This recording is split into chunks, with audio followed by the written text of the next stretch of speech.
디모데후서 3장 16절 17절 말씀 같이 읽겠습니다.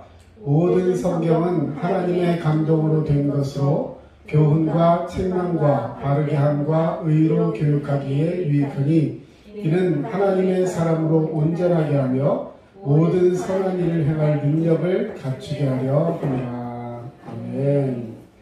우리 이 말씀 다시 한번 천천히 보겠습니다.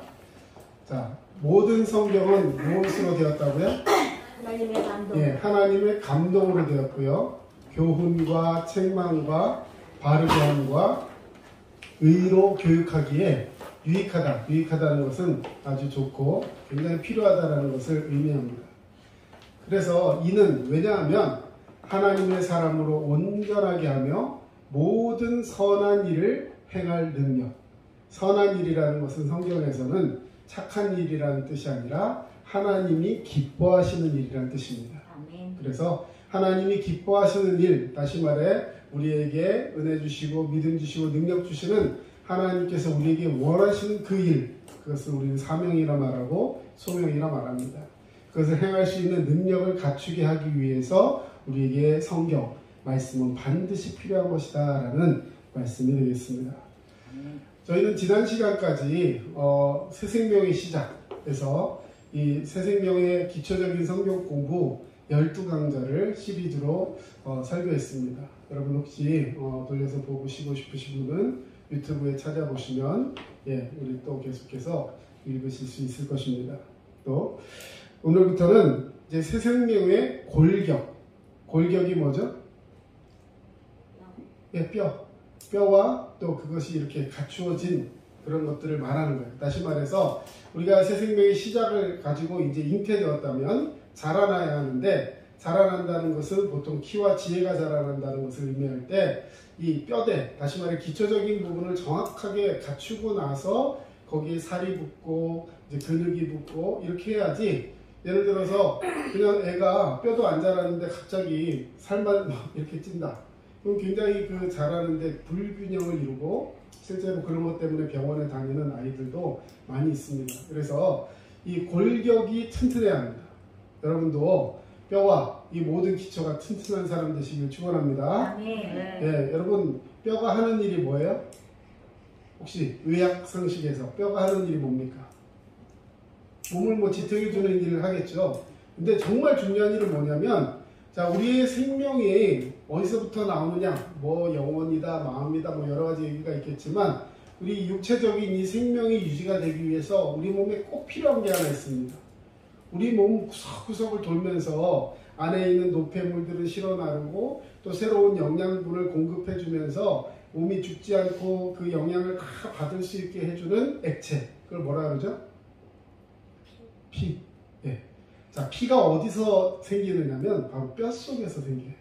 골수라든지 이런 굵직굵직한 넓적다리나 이 고관절 이런 속에 그 뼈를 저장하고 이 피를 저장하고 생산해내는 그런 능력이 있습니다. 그래서 이 골격이라는 것은 다시 말해서 생명을 주관하고 생명을 살리는데 꼭 필요한 그런 일들이 되겠습니다. 그래서 오늘부터 또 계속해서 시리즈로 설교를 하게 됩니다. 여러분 성경 공부 교재 나눠드렸는데 제가 이렇게 만들면서도 좀 미안한 감이 있습니다. 글자가 너무 많고 또 앞뒤로 빽빽하고 사실은 이것은 한 2시간 정도 성경 공부를 하면서 1:1로 양육을 하면 가장 좋은 교재입니다. 근데 저희 여건상 그런 것들이 이루어지지 않고 또 주일학교나 이런 것들을 자체적으로 해결하지 못하는 그런 입장에서 아이들에게 꼭 필요하고, 아이들뿐만 아니라 우리 모든 성도들에게 꼭 필요한 말씀입니다. 1:1 제자 양육이나 이런 것들이 계속해서 이루어져야 하는데 그것을 대신해서 설교 시간에 이 말씀을 전하고 있습니다. 여러분 꼭 기억하시고 우리 삶의 굉장히 기초적인 부분을 이 성경 공부를 통해서 다루고 있다는 걸 기억하시고 계속해서 참여하시고 동참해 주시면 감사하겠습니다. 자, 오늘 제목을 다시 한번 읽어볼까요? 시작. 성경이란 무엇인가? 자, 여러분 성경책 하나씩 다 가지고 계시는데 요즘 손에 성경 안 들고 다니도 어플로도 가지고 있고, 목사님들도 어디 모임 나가면 성경 읽읍시다 하면 전부 다 핸드폰 꺼내가지고 이런 경우가 있는데, 네, 저는 뭐 나쁘지 않게 봅니다. 한 10년 전? 10년 전만 해도 예를 들어서 목사님이 성경책을 탁 펼치지 않고 어디서 이렇게 탁 이러고 있으면 저래 뭐 이런 소리를 들었던 그런 분위기가 있었어요. 그러나 이제는 이 미디어라든지 이런 것이 굉장히 잘 준비가 되어 있기 때문에 중요한 것은 어떤 뭐 활자로 되어 있느냐, 종이로 되어 있느냐, 아니면 무슨 뭐 매체에 담겨 있느냐 이런 것이 아니라 그 내용이 중요한 것이거든요. 그래서 오늘 이 성경이 무엇인지를 함께 배우는 시간 되었으면 좋겠습니다. 자, 성경을 잘 표현해 놓은 그 목사님 중에 마틴 로이드 존스 목사님이라는 분이 이 기독교 교리 강좌 시리즈라는 책을 썼는데요. 그 책 1권에 성경에 대해서 이렇게 말씀하고 있습니다. 제가 한번 읽어보겠습니다. 성경은 사람을 구속하시는 하나님의 활동에 대한 기록입니다. 이 사실을 창세기 3장에서부터 발견할 수 있습니다. 사람이 타락하여 가련한 상태에 처하게 된 순간 아무런 소망도 없어 보이던 그때에 하나님이 소망을 주셨습니다. 성경은 하나님이 사람의 구속을 위해 하신 일에 대한 설명이지 하나님을 추구하는 사람에게 대한 설명이 아닙니다. 소위 고등 비평가들은 진화론을 성경에 적용시켜서 구약 성경이 하나님을 추구하는 인간에 대한 기록일 뿐이라는 주장을 끊임없이 해왔습니다. 하지만 그와 정반대입니다. 성경은 하나님의 활동, 하나님의 하신 일, 그리고 하나님이 하시려는 일에 대한 기록입니다. 거의 중요한 부분입니다. 자, 성경은 뭐라고요? 하나님의 활동, 하나님이 하신 일, 그리고 하나님이 앞으로 하시려는 일에 대한 기록이다. 자, 성경의 구속교리는 하나님이 사람에게 하신 일에 대한 설명입니다. 성경은 우리를 하나님과 화해시키기 위해 하나님 스스로 행하신 일에 대해 말해줍니다. 달리 표현하자면 구속교리는 하나님을 달래기 위해 사람이 무엇을 할 수 있는가의 문제를 다루는 것이 아닙니다. 성경은 그렇게 말하지 않습니다. 우리가 노하게 한 하나님을 달래기 위해 우리가 무엇을 해야 하는가를 말해주는 것이 성경의 메시지라고 생각하는 그런 사람들이 있습니다. 이런 생각 역시 대단히 잘못된 것입니다. 자, 그 다음에 우리 한 줄쳐 있는 글 우리 같이 한번 읽어보겠습니다. 성경은 우리를 하나님 자신과 화해시키기 위해 하나님이 행하신 일에 대해 말합니다. 자, 앞을 보세요. 자, 성경은 여러분 하나님이 하신 일 혹은 앞으로 하나님이 하실 일에 대해서 기록한 책입니다. 자, 그리고 많은 사람들이 이런 오해를 해요. 하나님을 어떻게 하면 달랜다. 달랜다는 표현이 좀 뭐하지만 우리가 죄 때문에 하나님을 화나게 했으니까 그 화난 하나님을 잘 달래고 이제 얼러서 말하자면 기분 좋게 만들어서 우리가 축복을 받을 수 있기 위해서는 뭘 해야 되는가? 이걸 써놓은 것이 성경일 것이다. 이렇게 생각한다는 거예요. 그럴듯하죠? 그런데 그게 아니라는 거죠.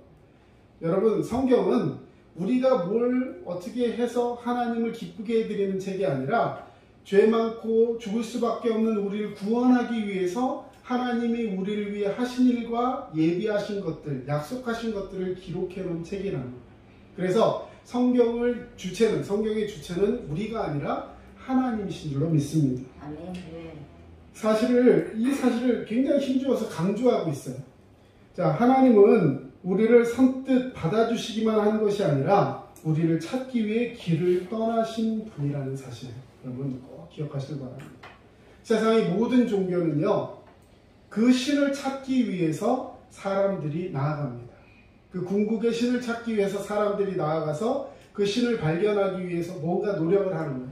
그러다 보면 뭔가 세상 말로 득도, 도를 깨닫는다거나 뭔가를 이렇게 착 돼서 그때부터 어떤 경지에 이르면 그 신을 만날 수 있고, 이런 것이 세상의 종교예요. 그런데요, 기독교는, 우리가 믿는 하나님은 그런 하나님이 아니시라 우리를 찾아오신 하나님이에요.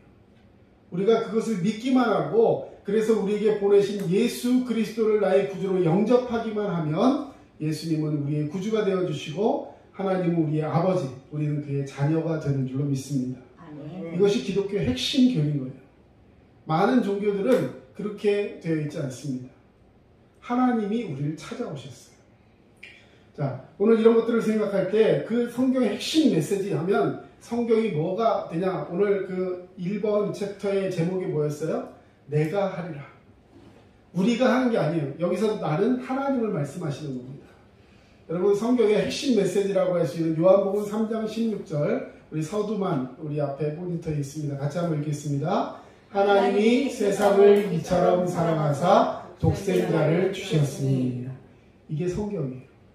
성경의 모든 말씀들을 하나로 딱 압축하면 사랑인데 그 사랑은 뭐냐? 하나님이 우리를 구원하시는 사랑이라는 거예요. 인간의 사랑이 아니라 에로스적인 사랑이 아니라 필레오적인 사랑이 아니라 우리를 사랑하신 아가페의 사랑, 궁극적인 사랑, 자기 아들까지 내어주시면서까지 우리를 용서하시고 우리의 죄를 대속하기 위해서 우리에게 구원의 길을 예비해 주신 하나님의 사랑. 여러분 이 사랑을 꼭 붙드시는 저와 여러분이 되어야 할 줄로 믿습니다. 아멘. 자, 우리를 구원하시기 위해서 하시는 사랑, 이거를 한자로 우리 한자 말할 때 유식한 말이라고 하죠. 한자로 구속사라는 표현을 씁니다. 구속사. 구속사라는 말은 뭐냐면 그 감옥에 사람을 가두는 구속이 아니라 구해주어서 풀어준다라는 뜻을 가지고 있어요.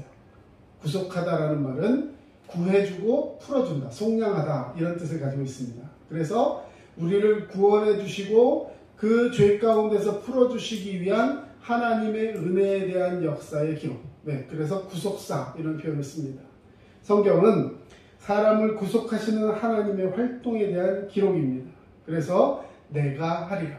하나님이 우리를 구원하시기 위해서 성경을 기록했다는 것입니다. 구약 성경을 여러분 구약 성경이 굉장히 긴데요. 구약 성경이 긴데 그 구약을 딱 한 장으로 요약하면 창세기 3장 15절을 들 수 있습니다. 이거를 원복음이라 해요. 원복음. 그 다음에 성경에 보면 하나님께서 하신 약속이 하나 있는데 아브라함에게 하신 약속이 있습니다. 창세기 22장 16절에서 18절까지 말씀입니다. 또 하나 중요한 약속이 있습니다. 그것은 다윗 언약이라는 거예요. 자, 이런 것들 지금 이 시간에 다 다루진 않겠지만 자, 성경의 핵심적인 내용을 다 이야기하라면 이 속에 다 구약 성경이 기록되어 있는 거예요. 우리를 향한 복음이 계획되어 있고 그리고 그 아브라함에게 약속을 하시고 또 다윗에게 하신 약속이 구약 성경에 철저하게 다 되어 있습니다. 자, 근데 이걸 보시면 전부 다 하나님이 약속을 하시고 있어요. 다윗이 뭔가를 잘해가지고 하나님 저와 약속해 주세요 이게 아니었어요. 내가 너와 약속한다. 아브라함이 정말 대단한 믿음을 가지고 있어가지고 그를 찾아가서 하나님이 약속하신 이렇게 약속을 아브라함이 막 가가지고 쫄라가지고 약속을 얻어낸 것이 아니라 하나님이 먼저 찾아가셨어요. 내가 하리라. 저와 여러분을 하나님이 구원하신 줄로 믿습니다. 아멘. 하나님이 저와 여러분을 찾아오신 줄로 믿습니다. 아멘. 그분을 믿고 의지하며 나아가면 하나님의 이 약속 가운데서 우리는 충분히 구원받고 은혜 가운데 함께하게 될 줄로 믿습니다. 아멘. 자, 창세기 3장 15절 한번 읽어보겠습니다. 내가 너로 여자와 원수가 되게 하고 내 후손도 여자의 후손과 원수가 되게 하리니 여자의 후손은 내 머리를 상하게 할 것이요 너는 그의 발꿈치를 상하게 할 것이고. 자, 이 예수님에 대한 예언이죠. 예수님이 나중에 사단의 머리를 밟고 승리할 것이다. 사탄은, 뱀은 예수님의 발꿈치를 문다. 다시 말해서 그에게 치명적인 데미지를 주지만 그러나 그것이 그를 죽음으로 내몰 수는 없었다는 거예요. 결국 예수 그리스도는 부활하시고 할렐루야. 아멘. 마귀 사탄은 그 철장 권세 무저갱에 갇혀서 심판당하는 그 불지옥의 마지막 심판 때에 그 마귀를 멸하시는 예수 그리스도의 능력이 우리 가운데 약속되어 있는 줄로 믿습니다. 아멘. 자, 그래서 지금 우리가 큰 테마로 새 생명의 골격이라는 걸 배우는데 오늘은 그 중에서 성경에 대한 아주 기본적인 가르침들에 대해서 함께 이야기를 하게 되었습니다. 자, 성경은 언제 누구에 의해 쓰여졌습니까? 자, 여러분 이 교재 안 보고 다 한번 얘기할 수 있어요? 성경이 언제 쓰여졌죠? 대충은 아는 것 같은데요. 이걸 공부 안 하면 자꾸 잊어버려요. 그리고 잘 모릅니다. 자, 성경이 처음 쓰여진 거는 모세에 의해서 창세기, 출애굽기, 레위기, 민수기, 신명기 이 5권의 책이 쓰여졌습니다. 누구에 의해서? 모세. 자, 이것을 모세오경, 모세가 쓴 5권의 성경이라고 표현합니다.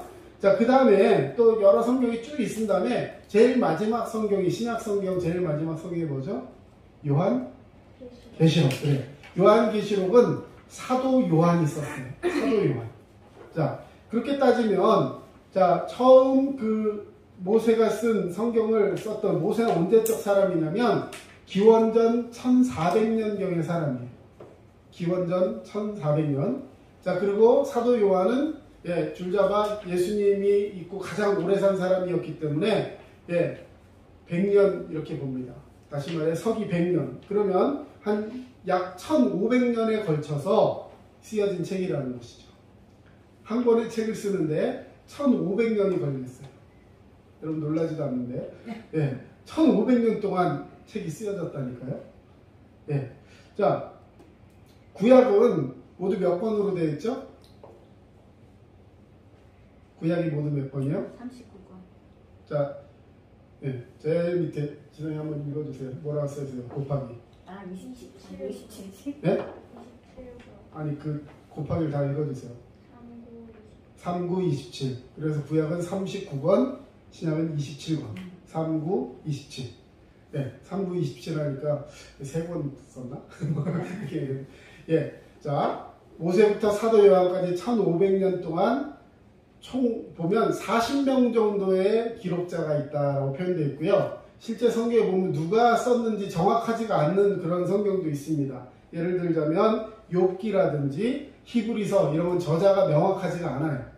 자, 어쨌든 한 40명 정도의 기록자가 1500년간에 걸쳐서 성경이 기록되었고요. 그 성경 기록된 것을 정경화, 여기에 기록하지는 않았는데 이것이 앞으로 우리의 성경이다 라고 기독교에서 딱 정한 것이 모두 합쳐가지고 39, 27. 구약은 39권, 신약은 27권, 그래서 39 더하기 27 하면 66권. 그래서 성경 66권이 성경이다.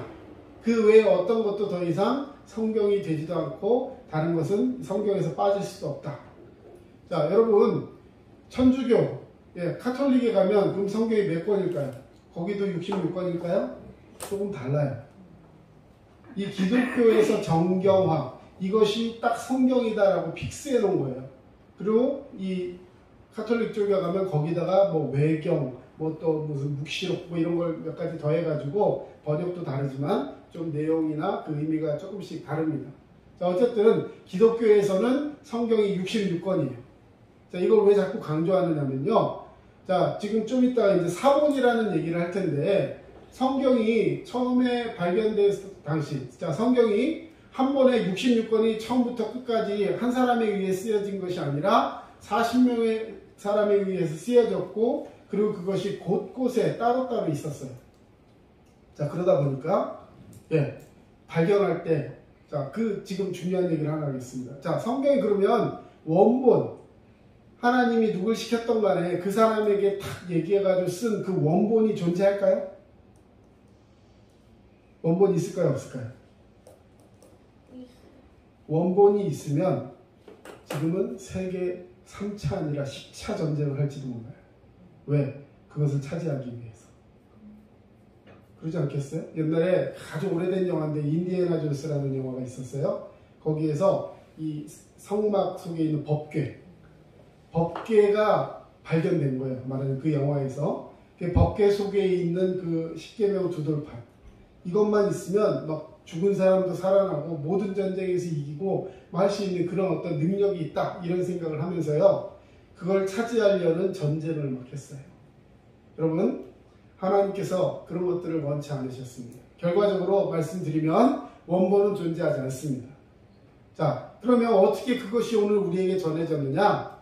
자, 성경을 가진 사람들이요 다 기록을 했어요. 옛날에는 이 활자를 타이핑 쳐서 한 게 아니었기 때문에 일일이 손으로 다 써야 했어요. 그래서 제일 처음 성경은 이집트에서 자생한 식물인 파피루스라는 그런 갈대 식물이 있는데 그것을 이렇게 잘 쳐가지고 말하는 게 이렇게 짜가지고 그 종이처럼 만들었습니다. 파피루스, 거기에다 이제 성경을 기록했어요. 파피루스 문자 여러분 혹시 들어보셨는지 모르겠습니다. 이집트에 가면 상형 문자 같은 그려있는 종이 파는 거 있어요. 그게 파피루스예요. 예. 그런데 그 파피루스에 쓰다 보니까 이것이 건조하고 그런 지역은 이집트는 굉장히 사막이라 건조하잖아요.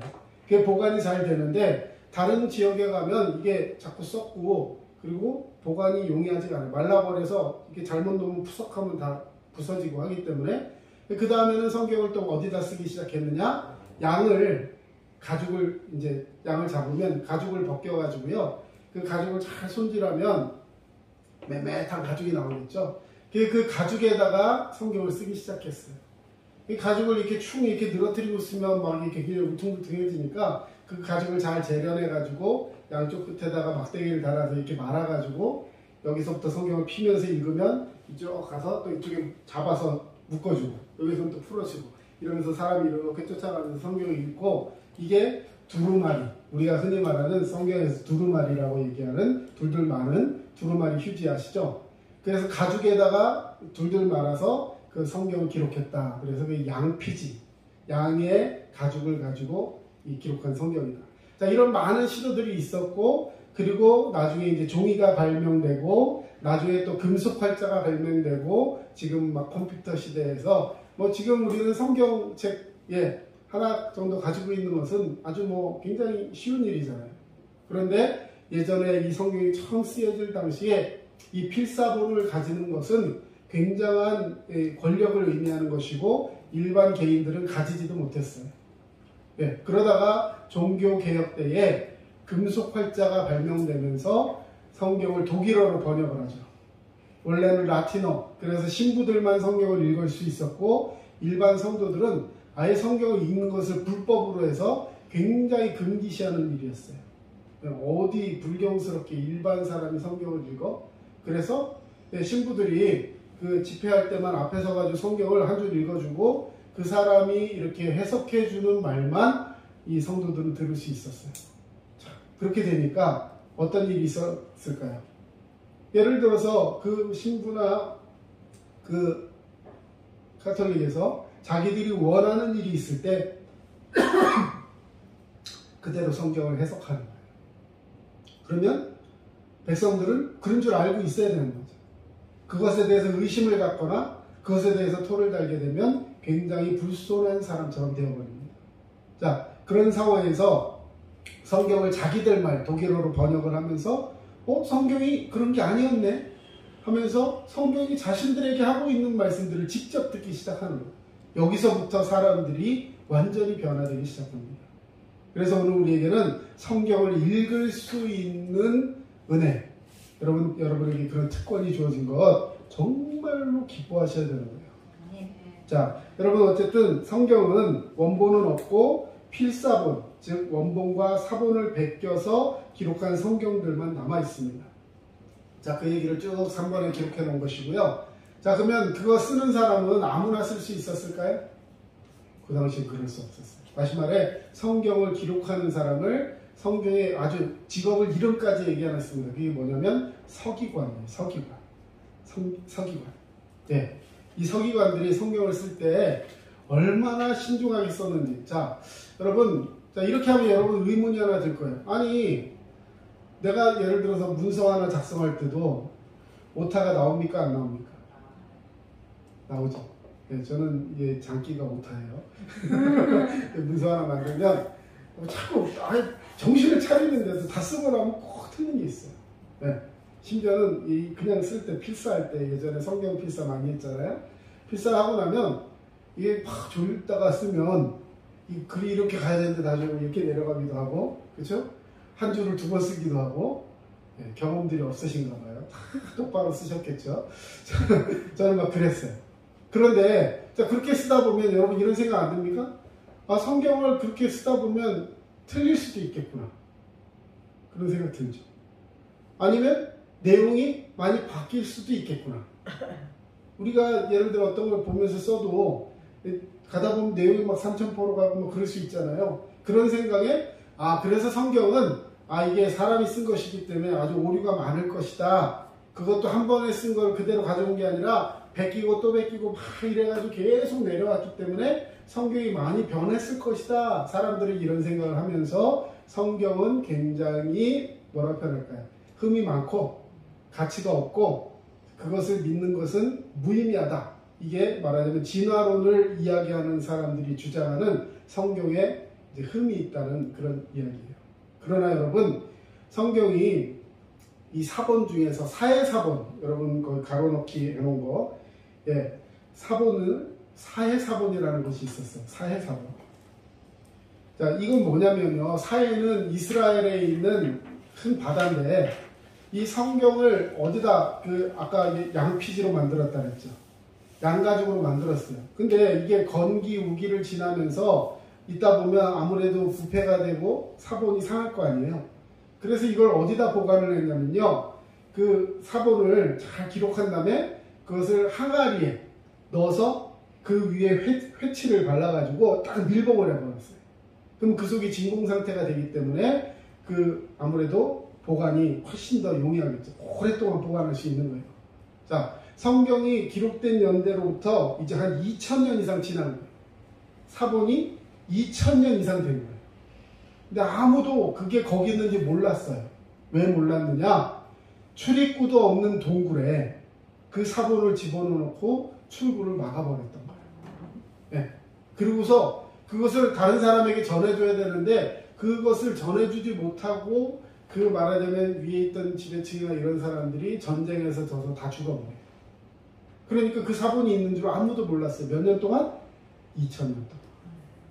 자, 그래서 나중에 어떤 목동이 막 이렇게 다니다가 이스라엘에 가면 중간중간에 구멍 뚫린 데가 굉장히 많아요. 석회질이기 때문에 빗물이나 이런 게 들어가가지고 큰 동굴이 됩니다.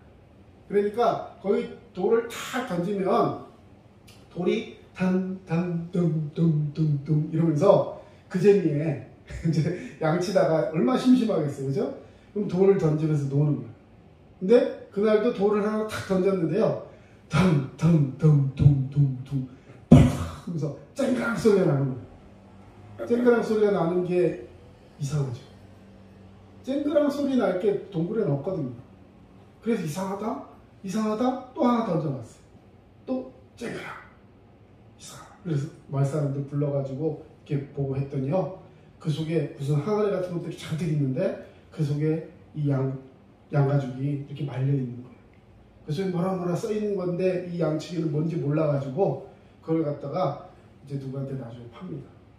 팔고 나중에 그걸 확인해 봤더니 그것이 정말 굉장히 오래된 사본, 가장 지금까지 발견된 사본 중에 가장 오래된 사본. 근데 이미 그때는 말하는 종이로 써있는 성경이 있던 시대였던 거예요. 자, 근데 여기서 제가 말씀드리고 싶은 겁니다. 자, 사람들이 그동안 이렇게 얘기했다는 거예요. 과학자들이 계속 전승에서 내려오다 보니까 많이 변화가 되었을 것이고 굉장히 오류가 많을 것이다. 그래서 성경은 그렇게 막 이렇게 우리가 알고 있듯이 막 너무 거룩하고 이렇게 생각할 필요 없이 그냥 이렇게 쭉 내려온 뭐 역사책 내지는 뭐 소설 이런 식으로 받아들여도 된다. 막 성경의 가치를 깎아내리는 그런 과학자들이 많았다는 거죠. 그런데 2000년이나 지난 후에 그 성경을 발견했는데 원래 지금 가지고 있는 성경과 그때 써진 2000년 전부터 기록되어 있던 그 보관되어 있던 성경이 거의 99%가 똑같았다는 거예요. 무슨 얘기예요? 하나님께서 지키셨다는 거예요.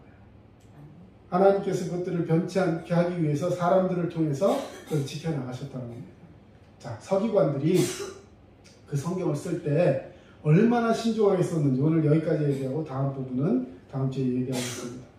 얼마나 신중하게 썼냐면요, 성경을 기록할 때 하얀 옷을 입습니다. 거룩하게 하얀 옷을 입어요. 근데 옷을 입기 전에 뭐 해야 돼요?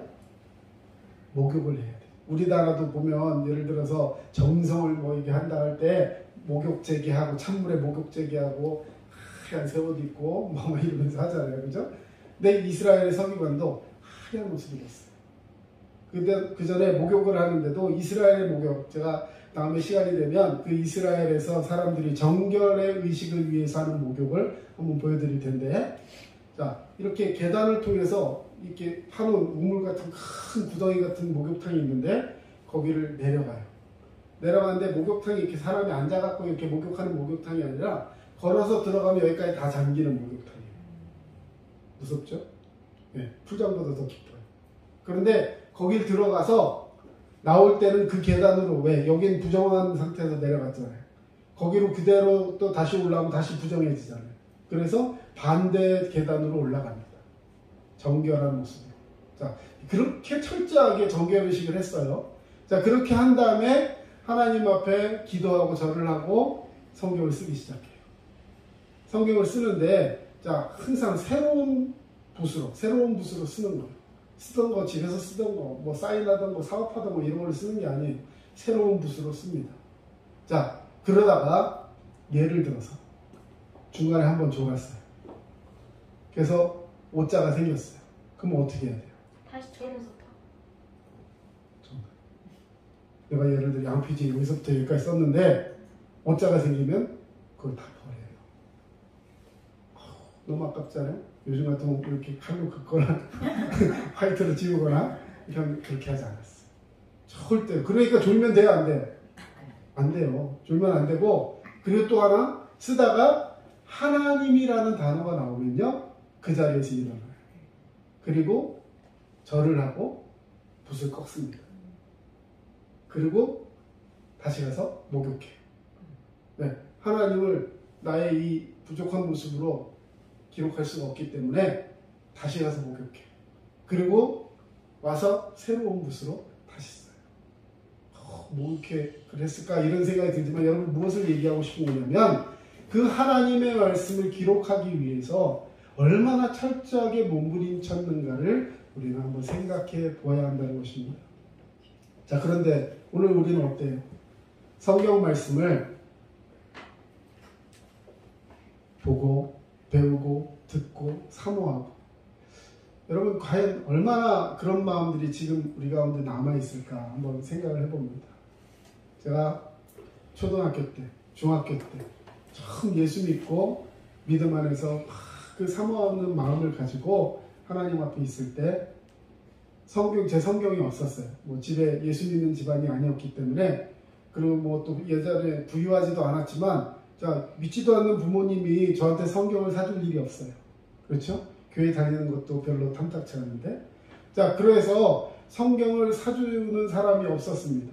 교회에 가면 성경을 이렇게 빌려줬어요. 근데 파란색 성경, 혹시 아시는 분은 기드원 성경. 네, 그 성경 공회에서 무료로 나눠준, 전 그게 그때 무료인 줄 모르고 교회에서 사갖고 우리 이렇게 빌려주는 줄 알았는데, 이 국제 기도원이라는 협회에서 이 성경 보급을 위해서 나눠주는, 지금 이제 우리나라에 나눠주지 않습니다. 이 개발도상국이라든지 성경이 많이 전해지지 않은, 예전에 보면 이 호텔 같은 데 들어가면 이 서랍 열면 속에 성경 하나가 들어있는 그런 데가 많이 있었어요. 성경을 다 공짜로 그렇게 넣어주는. 어쨌든 그 성경, 그것도 그 성경은 신약 성경밖에 없었어요. 항상 보면 그 성경 자체가. 근데 성경을 굉장히 갖고 싶고 또 읽고 싶고 막 그랬는데 성경을 구하지 못해서, 그러다가 고등학교 2학년 때인가 졸업할 때쯤 돼가지고 성경을 선물로 받았어요. 네, 지금도 기억합니다. 뭐 만나 성경, 셀프 성경 뭐 이런 거였는데, 이렇게 가죽으로 돼서 이렇게 탁 달려있는 그 성경을 하나 받습니다. 얼마나 감사하고 감격하고, 그럼 그 성경을 정말 이 옆에가 다 헤어질 정도로 성경을 읽고, 그리고 그 옆에다 성경 그 깨알 같은 게 써있는 성경에다 또 그 옆에다 뭔가를 기록하면서 그 성경을 가지고 나중에 고등학교 졸업하고 7년 후에 신학교에 갈 때까지 그 성경 하나를 이렇게 열심히 봤던 기억이 있어요. 여러분, 하나님께서는 오늘 우리를 사랑하시고 우리를 구원하시기 위해서 이 성경을 기록하신 줄로 믿습니다.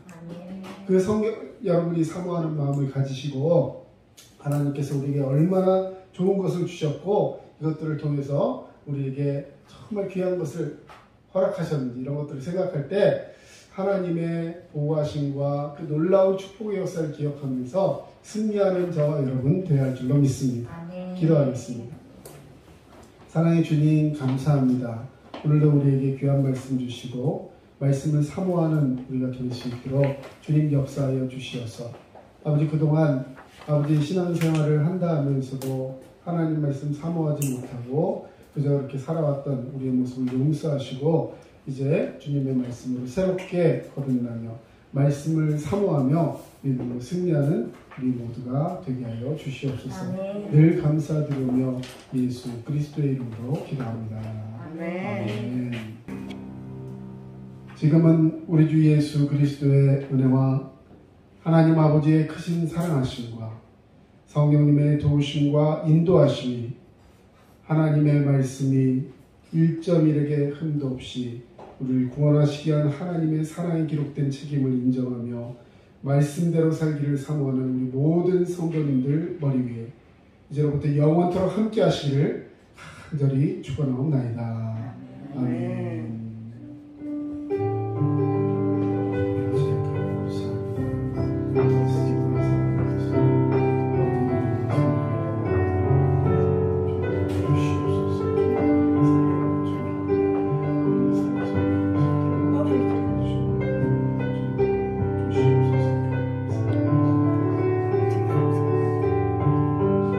지금까지 남양주 다산 신도시 두드림 침례교회 전철웅 목사였습니다. 늘 평안하시고 승리하세요. 감사합니다.